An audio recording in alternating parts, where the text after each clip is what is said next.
Hey, so this is the second video for the Congressional Hearing competition, and I apologize for not sending one last week. Last week, what we talked about we tried to define democracy according to the book's definition, and then I asked you guys to put it in your own language so this could help you answer questions, the explicit questions you're asked, and then the questions that you may be asked in follow up by the people who you present your work to. What we talked about this week was we followed up on that conversation by going through the Constitution and looking at aspects of the Constitution that were more versus less democratic, and that's something I want you to continue. But the major thing that you guys are responsible for this week is you're responsible for a first draft of question 2, which asks whether you agree or disagree with the idea that constitutional discourse flowered while the Constitution was actually being created.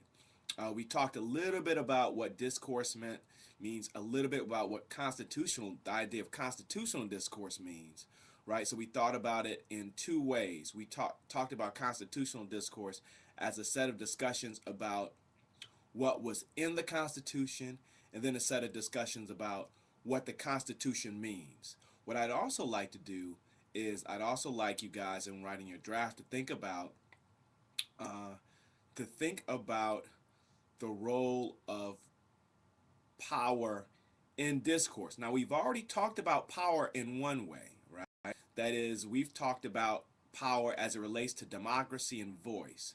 And I use the example of you and your friends trying to figure out a place to eat, right? So a space would be conceived of as really democratic if when you have that conversation about where to eat, everybody can say, well, I want to go to Burger King, or I like Taco Bell, or I like McDonald's. Everybody can talk, right? And then you figure out how to choose between those options, but everybody can talk and everybody has an equal vote, right?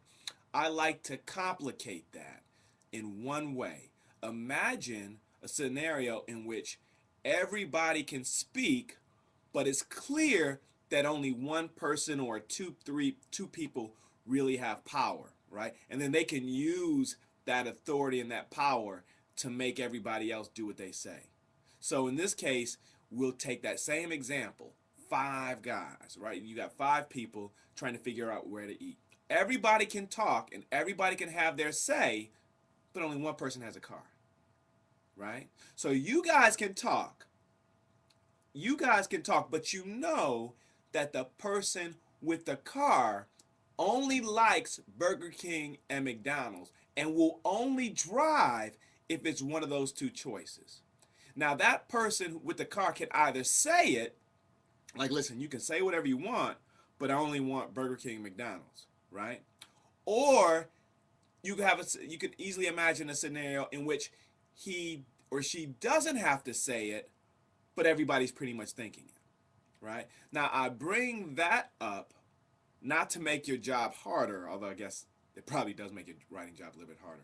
But I bring that up because I want you to think about that aspect as it relates to constitutional discourse. So what we talked about briefly was constitutional discourse and flowering, flowering meaning that constitutional discourse kind of exploded or is really democratic and really open, right? So we talked about that in two ways.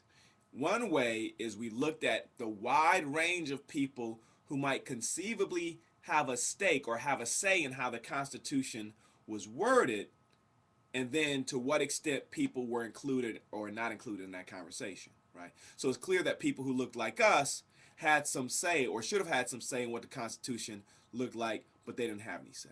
It's clear that Native Americans should have had say but didn't have any say. Clear that women should have had say but didn't have say, right? So we talked about it in that way. The other way we talked about it was just within the group of people who did have say, right? Whether they were able to speak freely, right?